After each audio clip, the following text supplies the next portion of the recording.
rise, yes.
Hear ye, hear ye.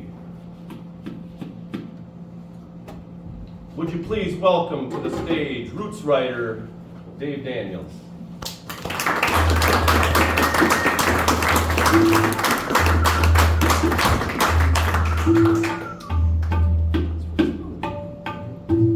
Greetings in the name of the Most High. Jah, Rastafari, who liveth and reigneth with I and I continually. Jah, Rastafari, who brings forth the roots.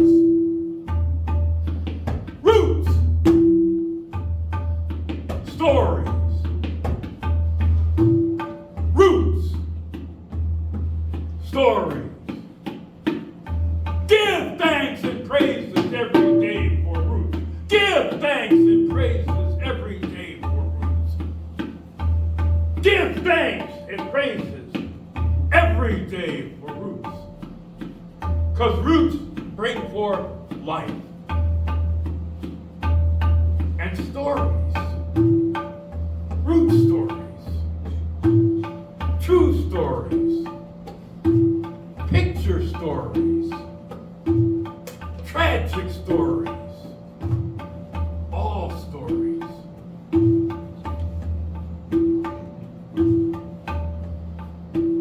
Stories from the campfire.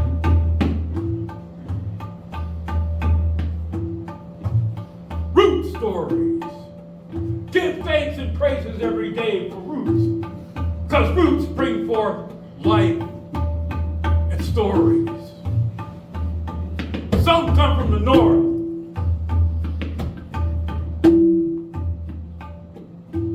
Some come from the south. Some come from the east. And others from the west.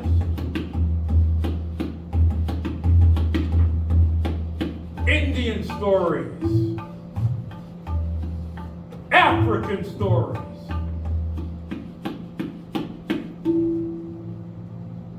true stories, picture stories, tragic stories,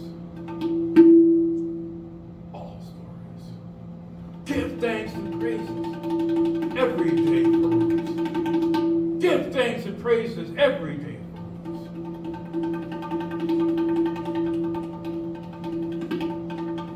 Give thanks and praises every day, as roots bring forth life and stories. And these stories you're about to hear are some American stories. Like this one, I call North End. And it's from my CD, which was done with the Talking Roots crew, which Danny Bolt was a part of. Hey, And call it North End.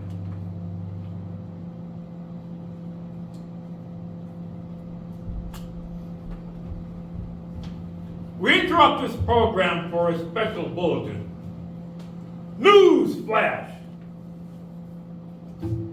News flash! News flash! We interrupt this program for a special bulletin. This is your reporter Ross David. The north end of Hartford was destroyed today. A nuclear chemical blast roared through this town, this New England town. Fire. Fire burns. Fire burns. But nobody cares. Now the center of the blast took place within eyeshot of Constitution Plaza, just blocks away from the state capitol. But meanwhile, WTIC radio is on its commercial break during the 7th inning of the Boston Red Sox game. And New York traffic is tied up on the Major Deacon Expressway. And on your TV, CNN is spewing out its blatant lies and propaganda. Fire. Fire burning. Fire burning. Now repeating, a chemical nuclear blast took out the north end of Hartford. Now the fire took out all the Puerto Rican shops on Main Street. Gone in a heartbeat were shops and buildings that stood strong for the test of time. From there, the fire took a wicked turn east and began taking route down Albany Avenue, down to Tower Avenue. But in Denver, traffic on Interstate 25 is particularly snarly today. Obviously, the Denver Broncos lost the game they should have won. And in the halls of corporate businesses, so-called business leaders and governmental leaders are working on enslaving us and making you feel good as it happens. I repeat, Hartford's North End was destroyed by fire. Destruction, fire. Fire, mass scale destruction, burning down Vine Street, burning down Sixth Avenue. But no one seemed to care about Harvard. Meanwhile, in corporate headquarters, tucked away in actions akin to a football strategy, there's anarchy on the right and Motto on the left. Andy says, I'll go right, Matt will go left. We'll don't know that they're all on the same offensive team. Once again, the North End is burning. Marketplace is telling you where to invest your real estate dollars.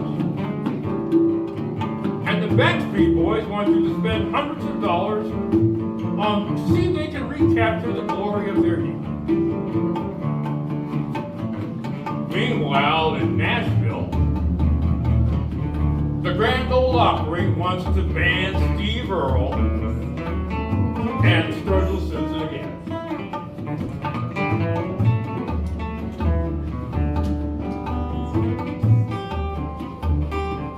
Or just did. Carville's ranch house in the North End is no more. Now, we don't know the origins of the blast. Some say it came from a foreign power. Others say it came from within. So while we don't know many details, we do know that fire brought down is part of the New England city. Now, what once housed the remnants of New England's talented tenant is gone forever. And this once vibrant town is now reduced to ashes, where only rats and cockroaches can survive now. But that's the way it is in America in the final part of the first part of the 21st century.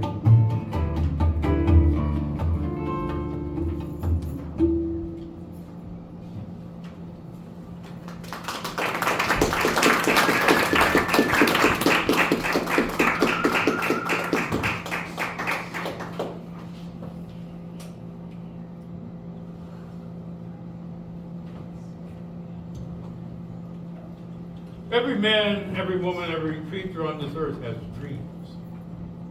I have dreams. Have good dreams, sweet dreams. But we all dream.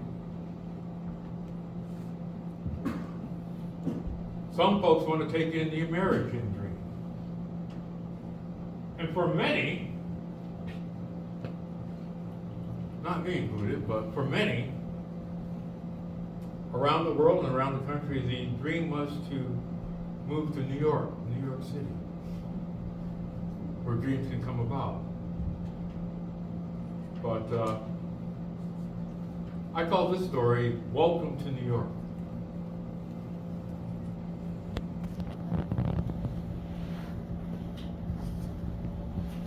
Now, I thought I was ready for New York City when I went from Wasilla, Alaska, to Brooklyn, New York in the mid-70s. My hometown of Hartford, Connecticut was only 2 hours away from New York, and trips to New York City were commonplace growing up. There was a visit to relatives in Queens. I got to see Zero Mostel on a Broadway performance of Fiddler on the Roof, courtesy of Mrs. Dickerson's 8th grade English class at Mark Twain School. And in high school, I was part of a Model UN program, which involved a day of speaking with various diplomats in New York. Also, New York AM radio. Signals reached New York, reached Hartford, and it wasn't uncommon for me to catch, listening to the news on WCBS, New York Nets basketball on WAJ, or Cousin Brucey playing his top 40 hits on WABC. Even trips to Washington, D.C. were often taken on a Greyhound bus, and it involved stops at the Port Authority bus station in Manhattan. Now, all of this made me think that it would be possible to make an easy transition from the rural scenery of Wasilla, Alaska, where just the 2 blocks down from where I was, 2 miles down, was the soon-to-be Palin family. All this made me think it would be an easy transition to make from the rural serenity of Wasilla to the Park Slope neighborhood of Brooklyn, where I was just landing. Was I ever wrong? Now, the Park Slope neighborhood of Brooklyn now is very upscale and gentrified. But Park Slope was far from being gentrified in the mid-70s. In fact, it ranked as one of the more dangerous neighborhoods in Brooklyn, next to Bedford-Stuyvesant and Red Hook. Now, in the time I had lived on the farm, and before that, living in college dorms and apartments in Anchorage, one never had to concern themselves with locking doors. I learned in my first week in New York City that could be a fatal error, as both the car I was responsible for and the house I was living in got broken into, a result of my failure to lock doors. Now, in New York, one might as well write a note to oneself as opposed to reporting a stolen car to the police. Both basically accomplish the same thing as far as getting one's car back.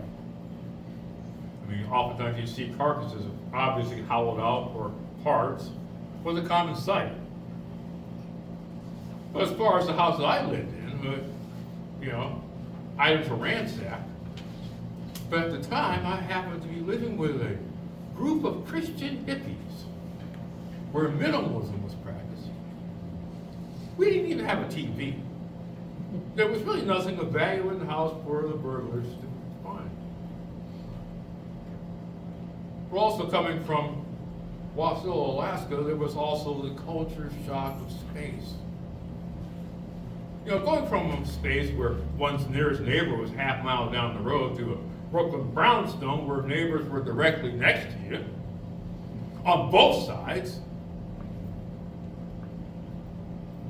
And then, Wasilla was quiet. You wouldn't hear anything at night. But Brooklyn was not. As neighbors yelled across spaces to speak with each other, music blared from various windows. There was a constant buzz of people and other noises. In Alaska, shopping was kind of like a social experience where people who lived miles from each other would meet, we'd chat, and there was something to say to almost everyone you'd meet along the aisles, as well as the cashier. See, me stopping to talk with a stranger in New York usually had the other person moving faster than they were before, or greeted with a look that signified in that person's mind that I was weird, or even worst case scenario, that the other person was ready to do harm if I dared say more than hello. At the corner convenience store, one couldn't see the cashier's face as it was a very thick shield blocking my view. I later learned that that convenience store was also running an illegal numbers game. Now, I was often, like I am now, a pedestrian in Alaska. In Anchorage, there was more than one occasion where I would cross the street when and where I shouldn't have been. In Wasilla, however, there was a time or two where that happened, but for whatever reason, when I crossed the road thinking I had plenty of time to beat the oncoming car, in both occasions, the driver would slow down, we'd give each other a friendly wave, and we'd go on our merry way. That approach did not work living in New York City. And that approach nearly got me killed the first and last time I attempted it. Cars seemingly speeding up upon spotting me as a potential victim, as I got a number of middle finger salutes and fuck yous in crossing. When I did drive in New York, I learned that aggressive driving was the safe way to drive. There was a difference in the culture at large as well. culture taste was something I was completely unaware of living in the isolation of Alaska. The only place I was seeing long-haired hippie types wearing beat-up jeans or with women wearing dresses long beyond their knees was now only in the confines of the Christian hippie commune that I was living in. Instead, I was seeing both men and women wearing stylish hair, dressed in polyester suits and dresses, flashing jewelry, and grooving to a music I had never heard of before called disco. Now, I had been looking forward to seeing two of my favorite teams, New York Mets baseball and New York Nets basketball team in action when I made the move. I did see the Mets, but now, at this point, they were just a shell of that team that won a world championship. And we're going back to the losing ways that I was familiar with from the time I was a youngster. I thought the Nets championship team of Dr. J, Julius Erving, Larry Keenan, Billy Pulse was the best team in all of basketball. Better than the NBA champs. I was ready for the Nets to dominate the NBA now that those leagues had merged. But now, before the lineup ever had a chance to prove itself, the Nets traded Dr. J. And to this day on, I have ceased to be a fan of the Nets. Now back to music for a moment. As I said, I was living with a group of Christian hippies in an urban commune setting. By its nature, there was just no way we could be isolated from the outside world like had been the case at the Wasilla farm. At the farm, between having the only fresh bread bakery in Alaska at the time, a large garden with farm animals, there was little contact with the outside world that was called for. In New York, the jobs that kept the commune together required regular contact with the outside world. In both cases, listening to worldly music was frowned upon, although it was clear that the Christian artists that we were hearing had been listening and had been influenced from that music. The same music that had been frowned upon. And there was no way one could avoid the popular disco music. If one lived in Park Slope, Brooklyn, even then, if you lived in a Christian commune while listening to such music was frowned upon. Neighbors were placed their stereo speakers out the windows, blasting the latest disco hits. It was played in the nearby stores and the shops and in the cars driving by. I knew what the songs were, not only because I lived in Park Slope and had the job that put me in spots where I heard the music, but also in those moments alone in my car driving from one job to another. I'd listen to the radio. Now I could hear both AM and FM stations. Now I had the choice of WCBS or 1010 Wings for news. Characters like Cousin Brucey was still on WABC, the top 40. But there was also increasing attention being given to a guy over at WNBC, a guy named Don Imus. In New York, the stations that played disco music had radio personalities. There was Jerry Bledsoe on WWRL and Frankie Crocker at WBLS. But there was more. There were radio talk shows, like the ones on WMCA, Barry Gray, who was recognized as the father of talk radio. Barry Gray was noted for bringing Malcolm X onto his show. And then there was Barry Farber, known for his southern accent, his knowledge of 25 languages, and a voice all his own as a conservative talk show host in largely liberal New York State. It was all quite a bit to take in, but that was welcome to New York.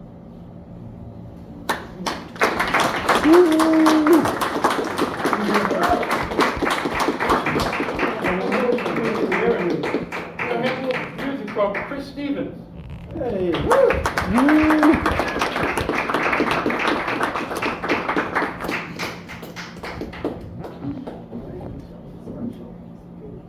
going to swap this mic over here a little bit.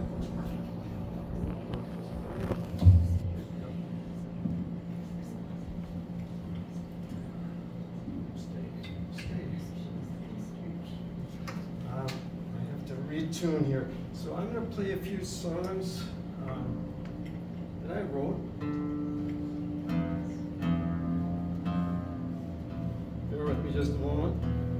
I'll retune from the North 40.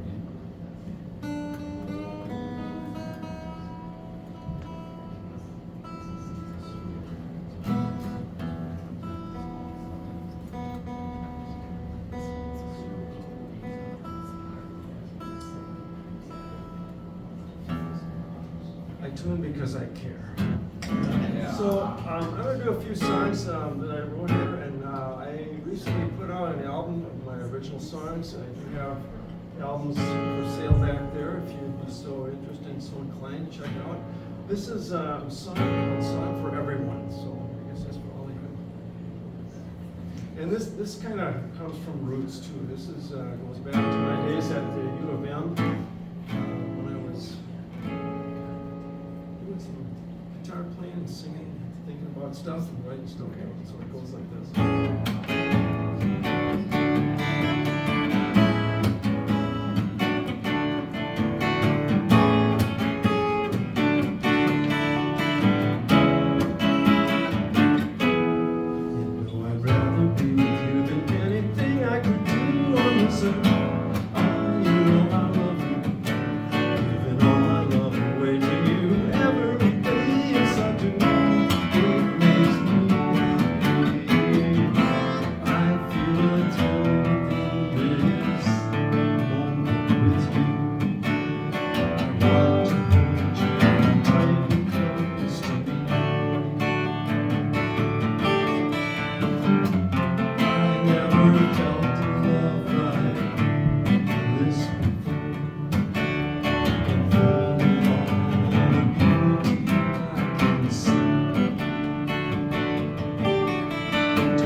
Talks about moving from one place to another, and this is kind of a song about going from one place to another, and it's like about coming back home, missing your baby.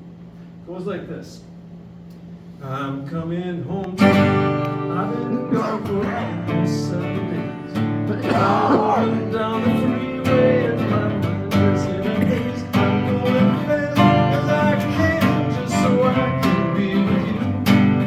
Truckers better move aside, 'cause I'm moving right on through. I'm coming home to you. You're the one who's always on my mind. Baby, with sweet love like ours is really hard to find. I'm gonna put my arms around you.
So, probably at heart, I'm a hopeless romantic in this rough exterior. My wife Susie is back there, and everything I sing about it is probably about her. It's another song off my CD. It goes like this. Tell me, lover, will you stay with me as long as you can? If you wanna be my woman, I wanna be your man. 'Cause it's gotten to the point where I need you so bad. To be without you in the nighttime brings the tears so sad to my face. Lover, can you tell me why you love me so? I really don't know. All I know is you give me a feeling. Your touch sets my head to spinning. I've been wanting to find you for a long, long time. Someone to keep me smiling and ease my mind. To hold me in the nighttime when there's no one else there. To feel the love grow that we both can share.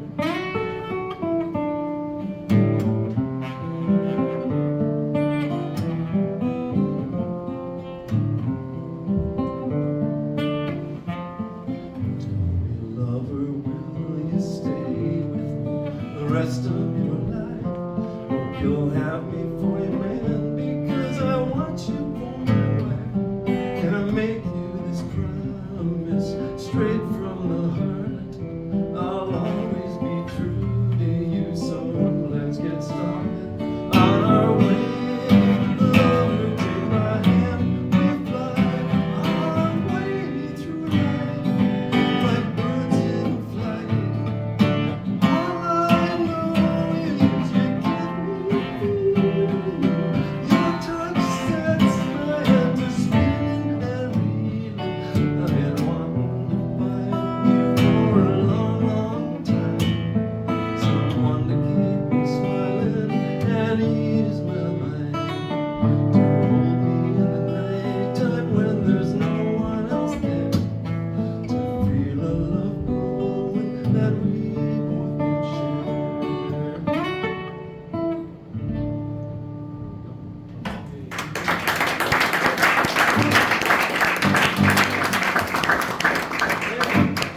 We'll do one more in this set and get David back up here. Again, it's going back to roots. This is a song about some of my roots growing up as a kid in the west side of St. Paul, Minnesota, just across the river. Not that we don't love Minneapolis, but I'm a St. Paul boy. It's my favorite part. And my older brother, he gave me a beat-up bike that he helped me fix up when I was probably 8, 9, 10 years old, so I could ride up, meet my friends in the park. And it's a song about growing up in those days. And if you're from St. Paul, if you've been around St. Paul, you'll probably hear some street references that make sense to you. And if not, well, you just have to look it up.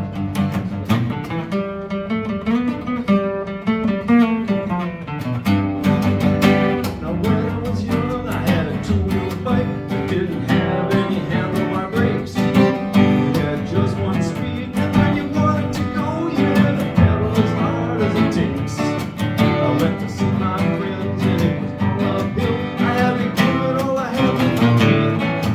When it was time to go home,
root stories.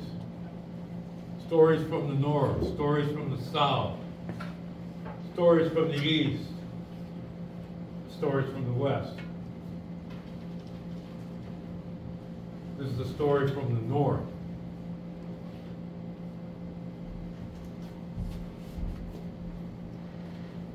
Now, the phone call came from David Trent, my college roommate who was spending the summer with his parents in Kansas City.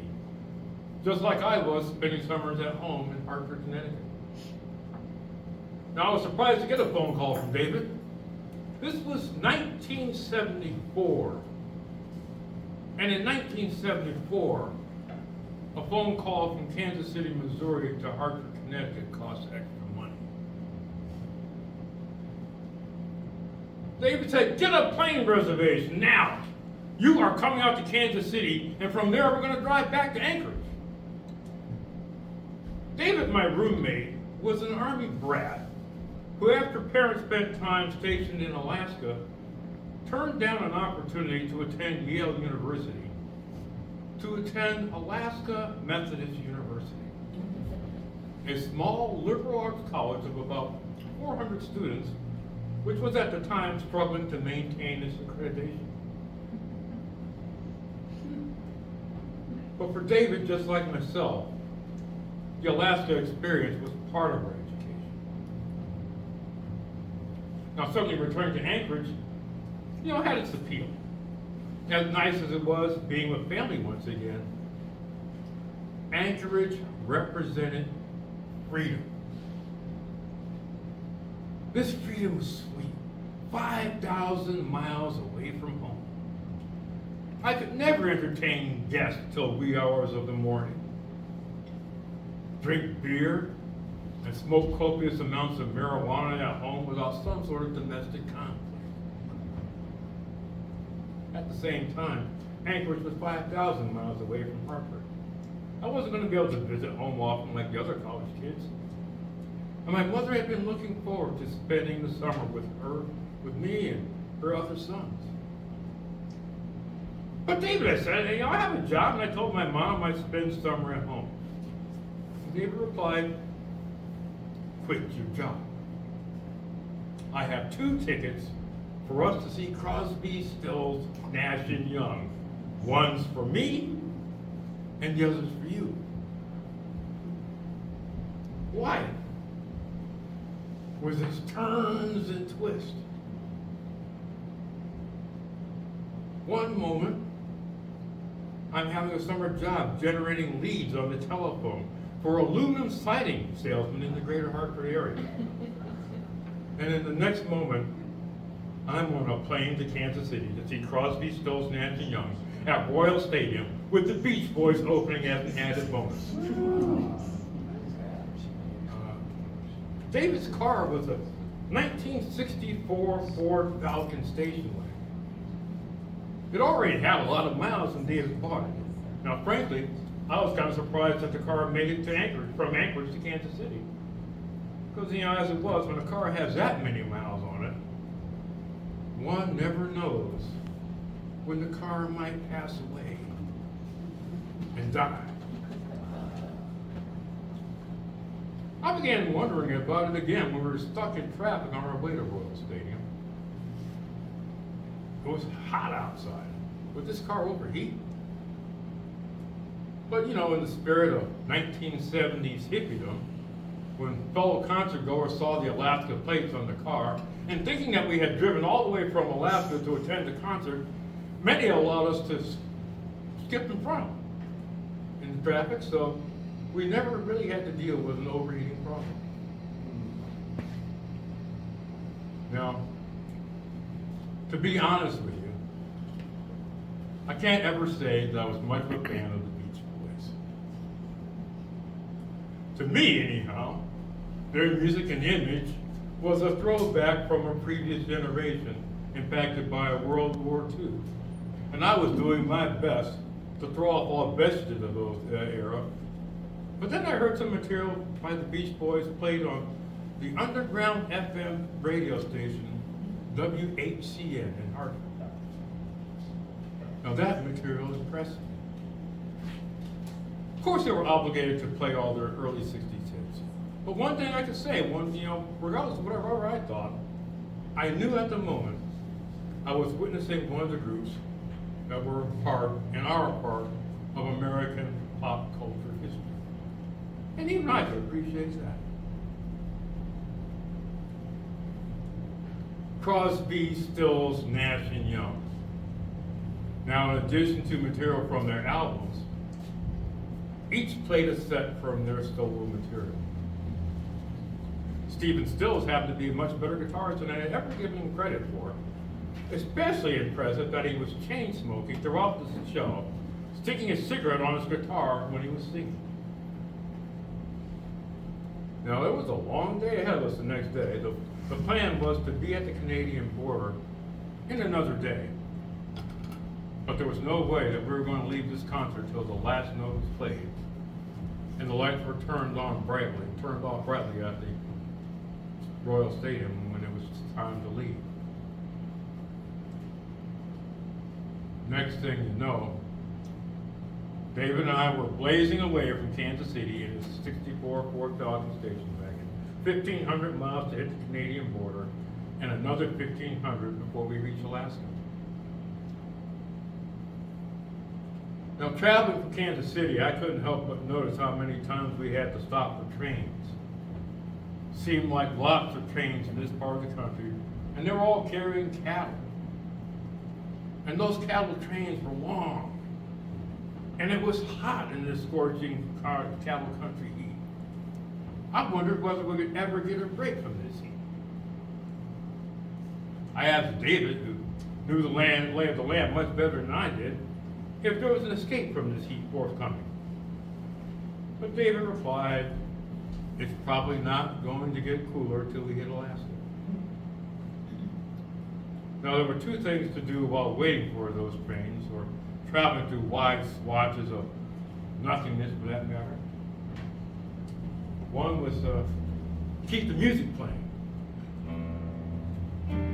David Crosby's If I Could Only Remember My Name. That album seemed to play itself on repeat often. But there was also Miles Davis, On the Corner. And Gil Scott-Heron singing about winter in America and H2O Gate Blues. After all, this was 1974. And Tricky Dick was about to receive his due. The other thing to do was to keep blazing away. It was important to have enough marijuana to last us to the Canadian border. But that wasn't going to be a problem because, in addition to the weed that David secured for us in Kansas City, kind folks at the concert, upon hearing we were headed to Alaska, gifted us with a few extra treats. We knew very well that it all had to be consumed by the time we hit the Canadian border. But if you knew David Trent, or if you knew David Daniels, you knew that would not be much of a problem. This Ford Falcon station wagon was ganja powered heading north. Now, we smoked our last joint in South Dakota before entering Montana. Now, earlier we had pulled off the road, you see. We needed to find a car wash. But we needed to, get rid of any kind of semblance that it might be marijuana in the car before we hit the Canadian border. We didn't need some random road or pot seed getting us into trouble. And the border was coming up quickly. But let me tell you, I savored that last hit. Because, as far as I knew, this was going to be the last weed that I'd get to smoke before reaching Anchorage. And Anchorage was still a few days off. I burned that joint down to my fingertips before tossing it out the window. I wonder, did it go back in? Sweetgrass, Montana was the name of the town. It was at Sweetgrass, Montana, where our car was to be searched before entering Canada. Though it seemed like some cars and trucks were passing through with barely an inspection to be had. Now, could the white, long-haired hippie and the black afro hippie have the same experience as the other travelers? But I couldn't tell, as other than ahead of us, as they had to leave, whether they had to leave their car for their inspection. I know this: we were politely asked to leave David's 1964 Ford Falcon station wagon. That, despite my worries to this date, it made it smoothly to this point, with only the Alaska Highway and Anchorage to go. I stood next to David a few feet from the car, and at that moment my only concern was how this station wagon was going to handle the rigors of the outcast. But in a quick instant, that concern changed from whether the car would make it to Alaska to whether we would make it to Alaska. An officer approached us holding a black film canister and saying, "Do you guys smoke marijuana?" The canister he was holding was full of pot seeds. Up against the wall! Our IDs were stripped from us as we were searched. Other officers now were in the process of tearing up the car in search of any other evidence that could land us in jail. And tear up the car they did. The cassette player that provided us with music to much of cattle country, that cassette player was ripped out of the car. Speakers were torn apart too. Our baggage was taken apart, clothes thrown on the ground. All they needed was one more piece of evidence to throw the both of us in jail. I thought for a moment to that joint we smoked in South Dakota. Did that joint truly fly out the window? Or did it fly back through the other window? I knew if it did, David and I were going to jail. And I couldn't say for certain whether it flew in or not. In my mind, I began to develop a contingency plan in order to get bailed out. But it worked out. We didn't need that emergency plan, as they found nothing else. And the officers left it to us to clean up the mess created by them by tearing the car apart. It took us a while to put the car back into traveling shape again and change the tune of the trip, which had been a rather carefree jam through America's heartland. But now, the real adventure was about to begin.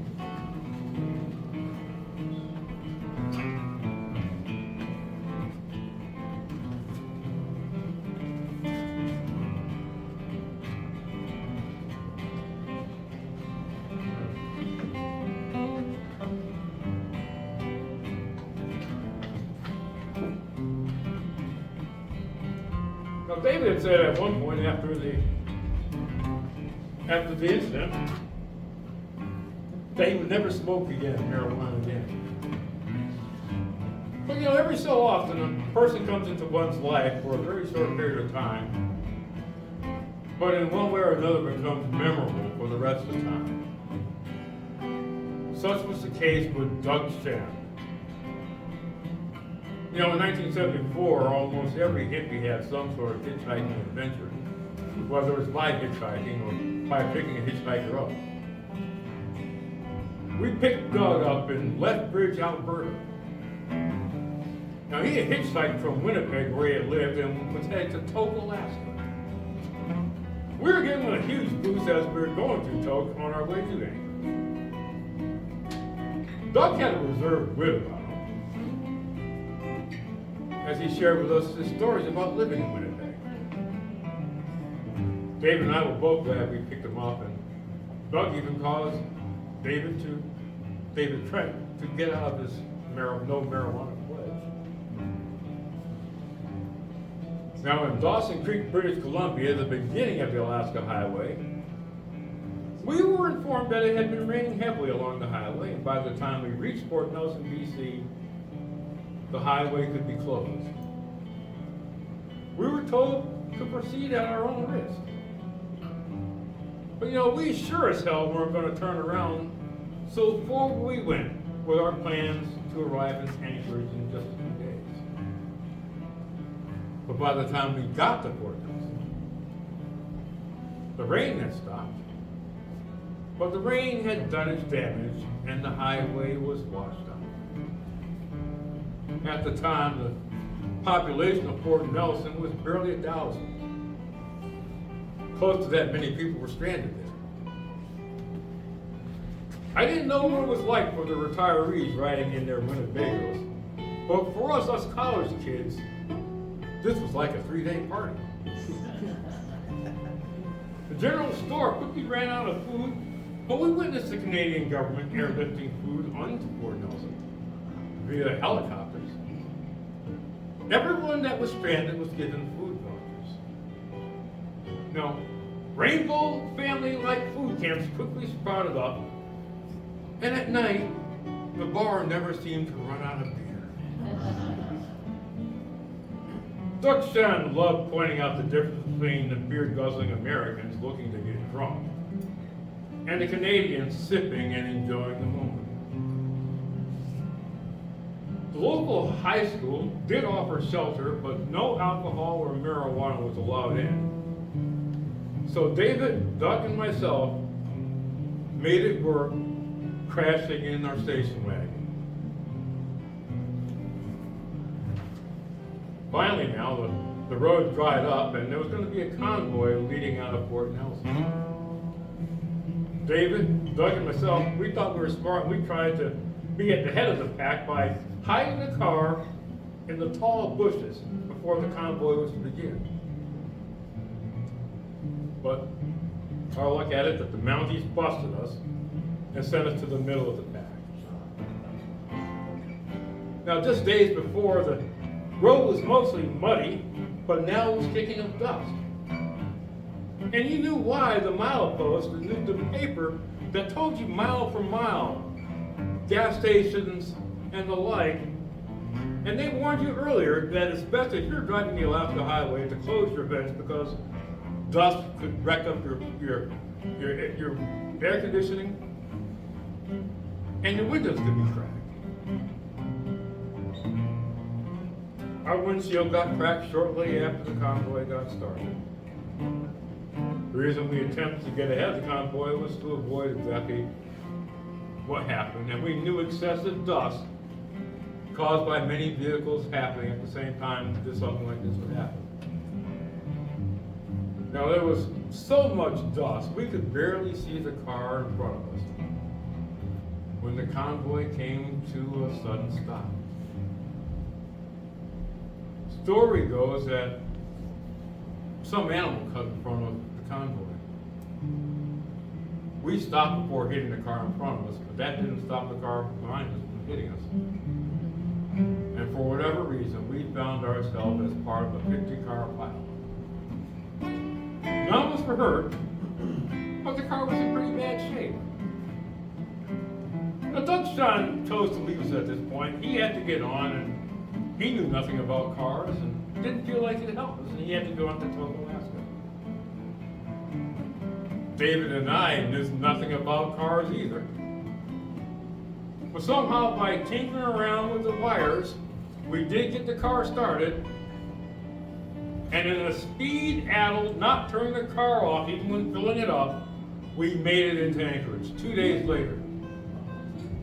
The 1964 Ford Falcon station wagon died upon arrival at the Alaska Methodist University parking lot. Now, for a moment, after arriving in Anchorage, I said to myself, I'd never drive the Alcan again.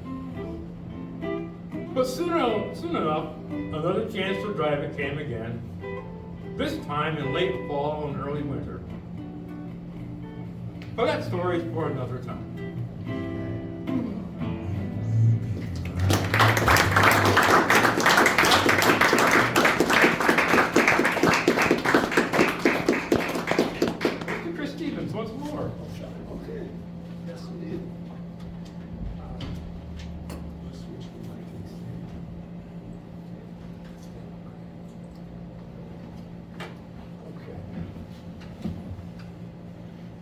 David and I talked about this, and he really left me a great segment here. Because I traveled the same road that David did. Different years. We didn't know each other then, but little did we realize that someday we would be together and being able to share our experiences about the Alcan Highway. In 1972, a friend of mine said to me, "Hey, I would like to hitchhike to Alaska with me." I said, "Yeah, this sounds great." I was finishing my freshman year at the U, and I didn't think I wanted to go back there the next year. I mean, this looked like a great way to make a transition. And we had quite an adventure. I'll tell you briefly. We started out hitchhiking together, and we found that it was easier sometimes to get picked up with one person than with two. So we made a plan that we would split up in one town and then go to the next town. Once we got up to Canada, it was an easy straight shot all the way across the Canadian plains there. You'd go from Saskatoon to Regina to, what was the next one? Calgary. We went through a bunch of them. Anyway, one time we got picked up by this bus, and there was this kind of grizzled looking dude behind the wheel, and it was like a school bus. The door opened, and he said, "You guys want to ride?" This was before we split up. And I said, "Sure, where are you going?" "Going to Vancouver." "Well, that'll get us to where we need to go. Penny a mile. It'll cost you a penny a mile. Stay on as long as you want." That sounded like a great deal for us. So I won't tell you the whole story, but this song kind of covers it.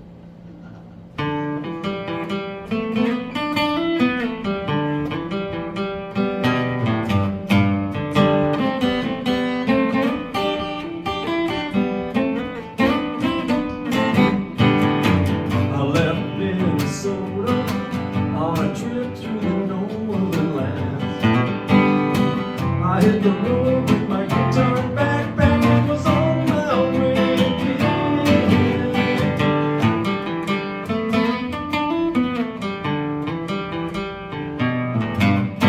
I camped at a beautiful lake shore, in the sun the white sands did gleam. But the next day I had to go back through the city, and it caused my mind to scream. I went trucking to be in the country. I have been in the city too long. I needed natural peace and good in my head, so I went away for a while. I got a ride all across the prairie in a freak bus where you had to pay a penny a mile with a whole lot of smiles and made friends all along the way.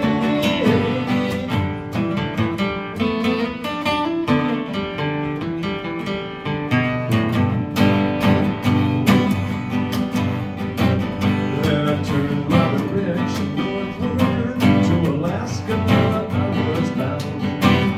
There were beautiful lakes and woods and mountains, the prettiest I've ever found. I was surrounded by serene shady woodlands, extending hundreds of miles around. Hear the sound of a bird in the wind in the trees, feel the color of a dig on the sound. I stopped for a while with White Horse, friendly people I did meet. I did a one-night stand and I made some cash. I played my guitar on the street.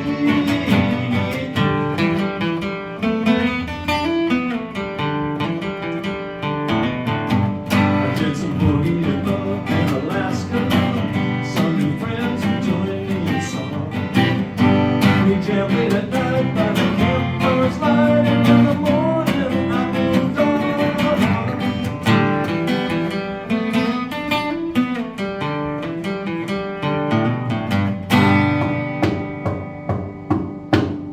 Camped at the base of a huge pretty mountain, snowcovered right in the sun, it was bright. Made my home by a cold creek, and here I stayed for a week. Living by myself in a tent in the wilds of the wood, it did me a lot of good.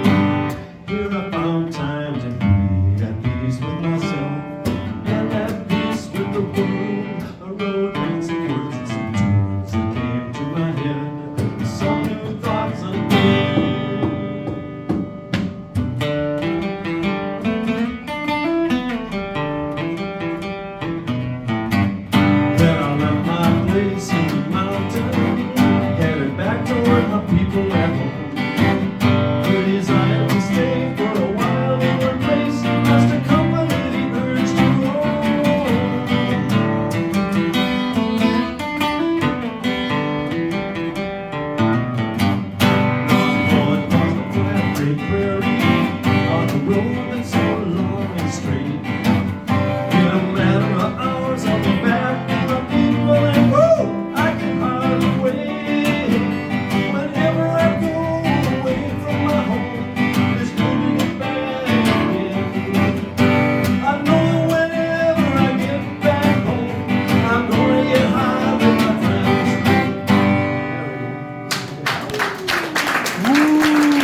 theme. That was the musical theme I ran through there. I want to tell you a little bit about my son Nathan Stevens, who some of you know. Yeah. Nate is a good friend of David's and a number of you who are here tonight. And Nate also had an epic trip one time, and he wrote a song about it. I always like to share one of my son's songs, like to keep his music alive. Nate left this world in 2021, and he's always alive in our hearts. But this is a song that Nate wrote about his trip hitchhiking out to the West Coast. He started out in a blue Cadillac that he had managed to procure. That's another story. This is a song about that trip, and it's all true.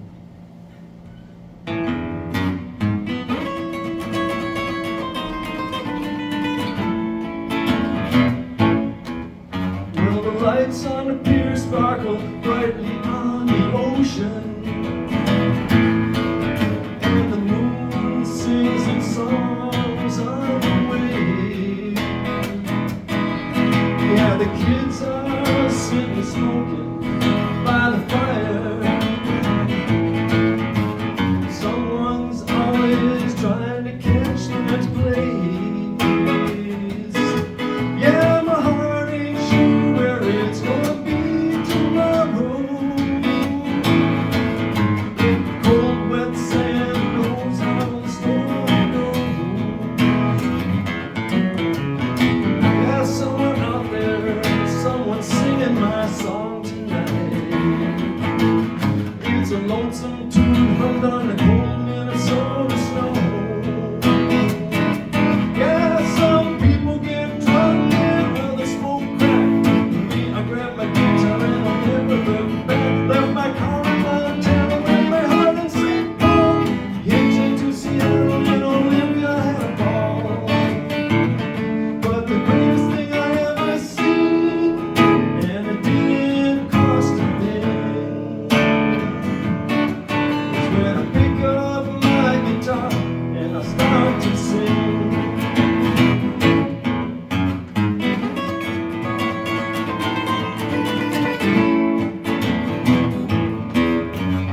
Up and down the coast of California, the wheels been rolling. I wake up every morning in a different place and time. Spent 3 cold nights in a cave in a desert mountain. Had to roll back to town and put my heart back on the line. Yeah, Phoenix is calling and San Fran's tugging my arm. I might take some LSD and I might work at the organic farm. I don't know which one to do. Heartstrings tugging every night that I'm on the road. And all along the highway of life I'm trying to lighten my load. Yeah, some people get drunk and others smoke crack. Me, I got my guitar and I'll never look back. Left my car in Montana with my heart in St. Paul. Hitchhiked to Seattle and Olympia had a ball. But the greatest thing I ever seen, and it didn't cost a thing, is when I pick up my guitar and I start to sing. Yeah, yeah, yeah. Some people get drunk and others smoke crack. Me, I'll grab my guitar and I'll never look back. Left my car in Montana, left my heart in St. Paul. Hitching to Seattle and Olympia, I had a ball. Sure did. But the greatest thing I ever seen, and it didn't cost a thing, is when I pick up my guitar and I start to sing.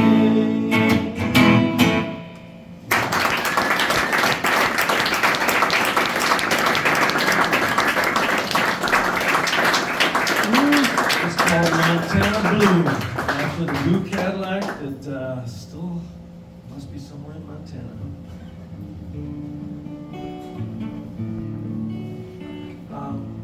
another song that I wrote back off of my album. It's a song about changes and loss. I think we can all relate to some part of it.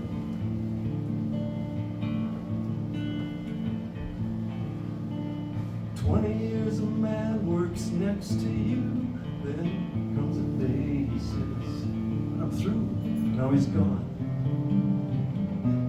He's moving on.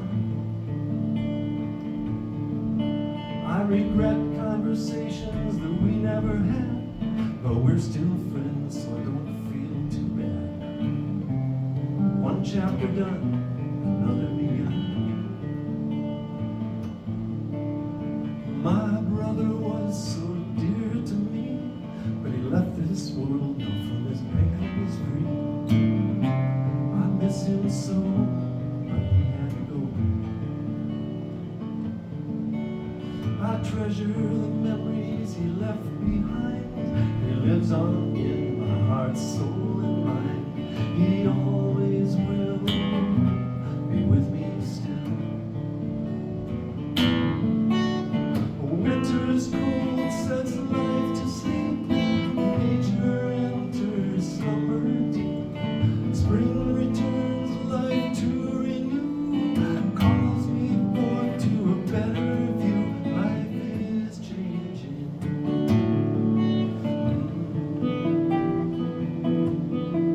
Life is changing.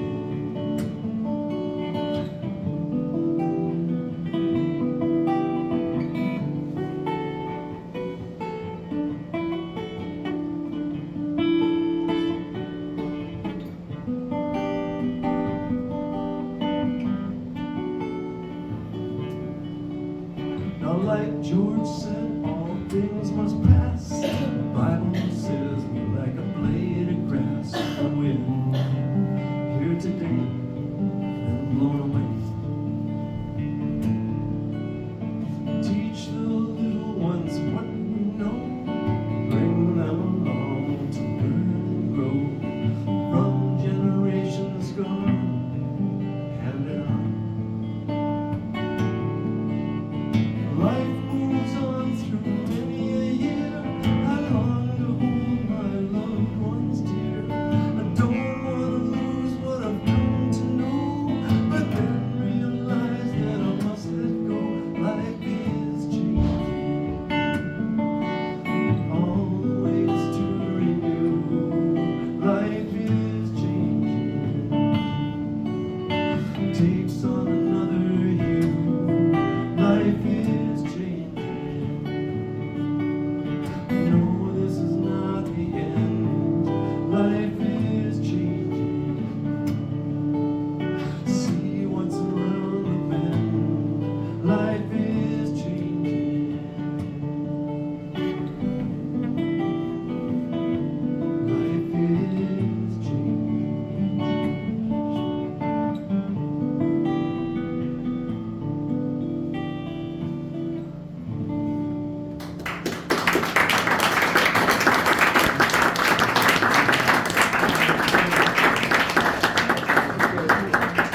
I'll leave you with one more, and this has got a great story to it too.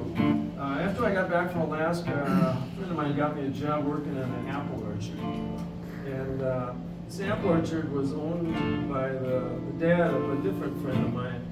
And one day we were driving the tractor up to the compost heap because sometimes the apples they go bad, and so they put them in the compost. And when we were getting ready to drive up the hill to dump the apples, Dad hauled out the back door, "Hey, Don, grab the garbage bag from the kitchen while you're going up there too."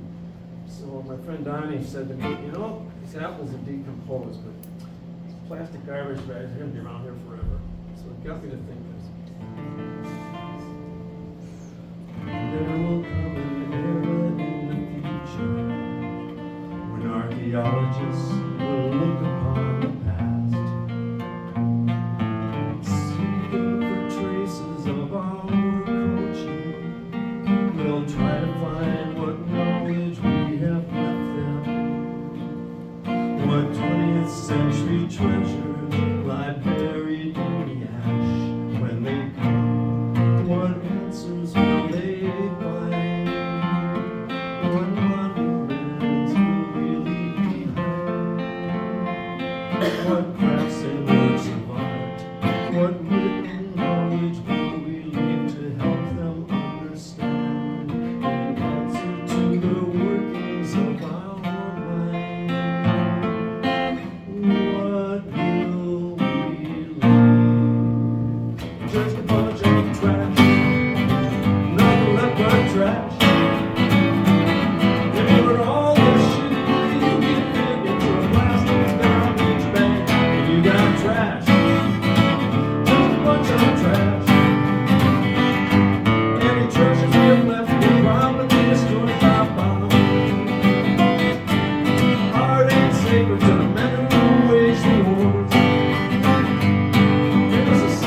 Ryder back up to the stage to take us home here.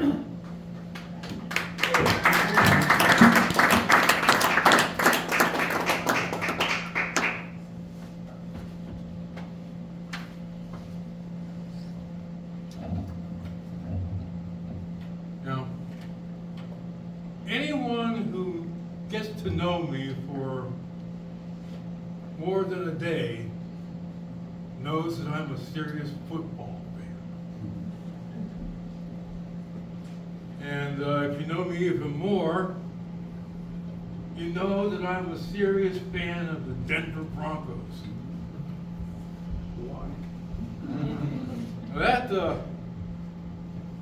That fandom began actually in 1977 when I saw the Orange Crush in the Super Bowl against my other brother's favorite team, the Dallas Cowboys. But unfortunately, the Broncos lost that Super Bowl. But had another brother. Each of us had teams that we. My grandfather was the first person in our family to introduce us to football. He loved the old Washington Redskins. He spent time in Washington.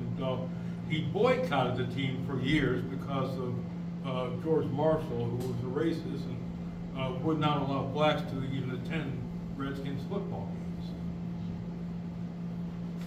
But the first team that I came to love was the Green Bay Packers. Now, and we knew, and my youngest brother, a brother named Austin, was a fan of the Minnesota Vikings.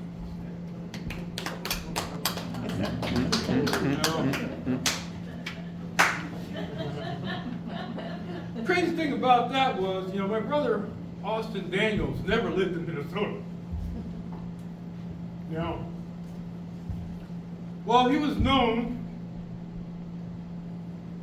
for his Hall of Fame career in soccer.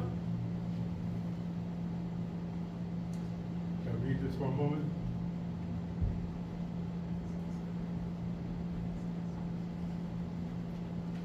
Austin loved football too. I know because I grew up with him as his older brother. Austin was the youngest of 3 boys in the Daniels household, located in the north end of Hartford, Connecticut. He chose at 7 years old to become a fan of the Minnesota Vikings.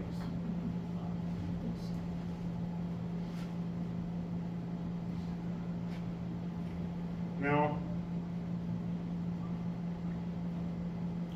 Austin got, and at 7 years old, he got himself from my mom a purple uniform, which he wore until he could not wear it any longer. Now, his favorite Vikings team was the one that went to the Super Bowl. He loved quarterback Joe Cap, as well as the Purple People Eaters.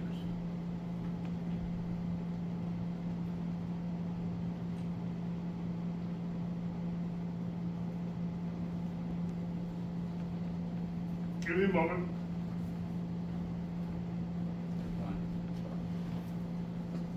Super Bowl IV between the Minnesota Vikings and the Kansas City Chiefs. My brothers and I set up one of those primitive type tape recorders. Now we're recording every scoring drive. Unfortunately for Austin, there was only one Vikings touchdown, that by running back Dave Osborne. Final score, Kansas City 23, Minnesota 7.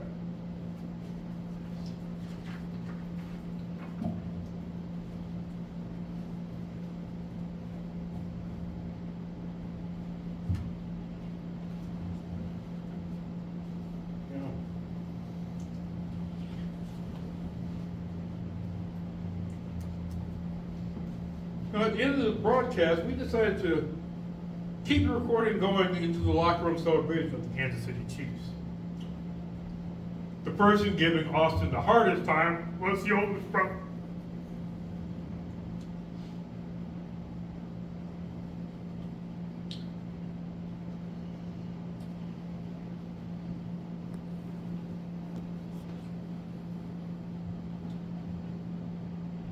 I'm going to finish this story.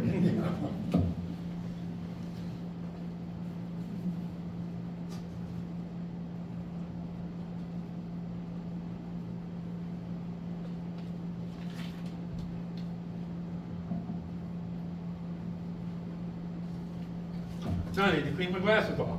That's all right.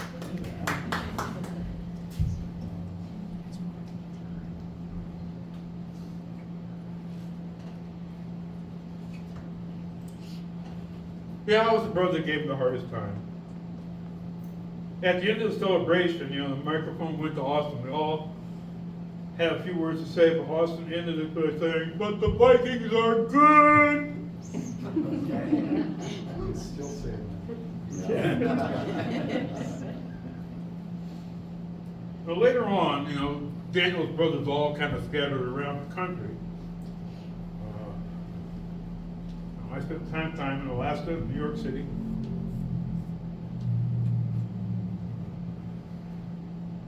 But if the Vikings lost an important game, he knew he was going to get a phone call from me. And I'd hear from him if the Broncos lost the game. The worst scenario was when the Vikings and the Raiders, my brother Howie's favorite team, both won and the Broncos lost, I'd hear from both of them. I tried to avoid the phone calls, but sometimes it happened, and there were a lot of times when before cell phones, you didn't know who was going to call.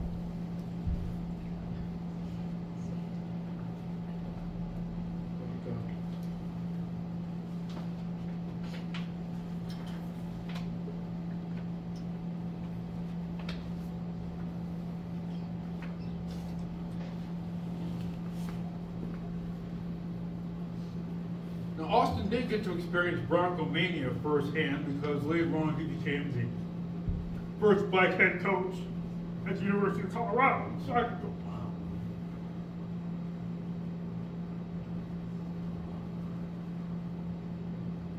When he encountered rabid Bronco fans, and he began to think that maybe I wasn't the craziest one of them all. Now, when I ended up moving to Minnesota, I think a lot of folks here assumed that just because I liked the Broncos and was living here, that I was giving you folks a hard time just because I was living here and I was a Bronco fan. But the reality is that this steps back to family and brotherly rivalry.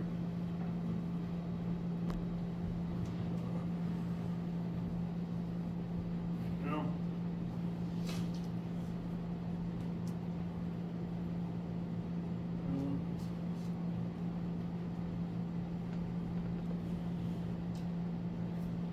13 years ago, my brother was diagnosed with colon cancer. But he survived it for 13 years. I visited Austin when he entered hospice, and I gave him a Broncos coffee mug. These last few seasons have been difficult. I can't call him now. But I think of him when I see the Vikings, hear the Vikings. And he knows that it wouldn't be me if I didn't give the Minnesota Vikings this. Thank you. God bless.